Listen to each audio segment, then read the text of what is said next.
Take to heart the closing out games more strongly message that you guys have been learning the hard way? Yeah, our defense was better tonight for 40 minutes, and holding a team to 33% shooting in our league is pretty good. So we give our guys credit. Northern Kentucky runs a difficult offense. They run 5-out motion and a lot of screening and back cutting, and they're good three-point shooters. So we did a nice job of challenging shots and then rebounding the ball.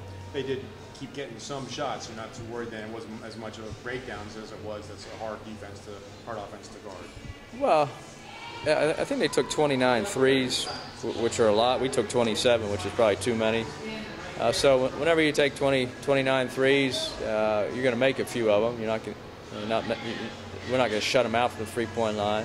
Now, 4 of those were early in the game where we didn't defend.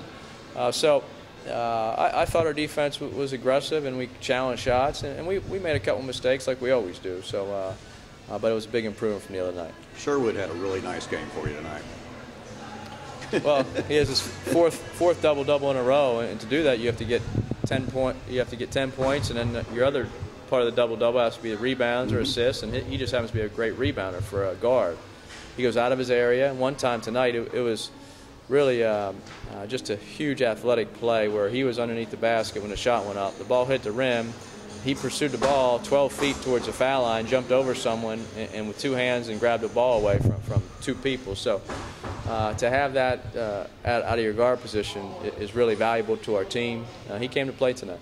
There was at one point there was a timeout, and me and Seth were trying to figure out. Sherwood was kind of way on the end of the bench, and we were trying to figure out what that was kind of all about. We thought maybe he had an upset stomach or something. He just kind of was over there kind of by himself for a little bit. I don't know. Maybe he was just upset. I don't think he wasn't sick. Okay. He played great tonight. As a senior, any special message that you had for maybe in practice yesterday for your veterans or? Yeah, Sherwood's got to defend. He played a terrible defensive game against Lipscomb, and so did everyone else. But Sherwood was as bad as anyone, and we challenge our guys. If you want to have a chance to do anything in the league this year, you have to play better.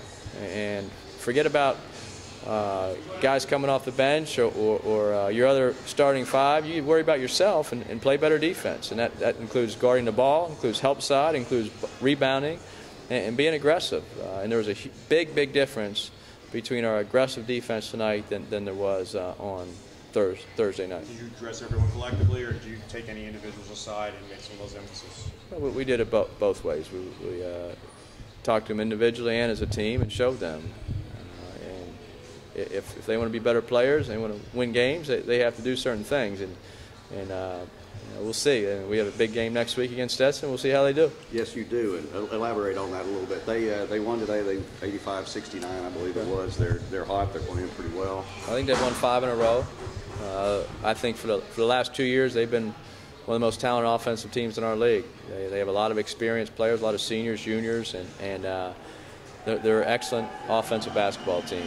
So it's no surprise to me what they're doing. They're winning games. I've always thought that they were one of the best teams in the league, and especially in the offensive end. So they're playing well, and should be a really good college basketball game next Friday. And you've been keeping up. I know it's very early, but you've been keeping up. You said on the road swing, you wanted to come back still in first place. So even though this is very early, sitting there at 5-3, it's a big game for you guys on your home floor Friday night. Well, it's a huge game for us because we can get back in it quickly if we win Friday night, and if we don't, then we'll be 2 games behind. So it means a lot Friday night. You become concerned about Eric's foul trouble at any point? Well, I'm hoping he invents some new ways to foul people, because he's covered about 30 of them here in the last few games. So he might be a guest lecturer around the country on how to foul in different ways.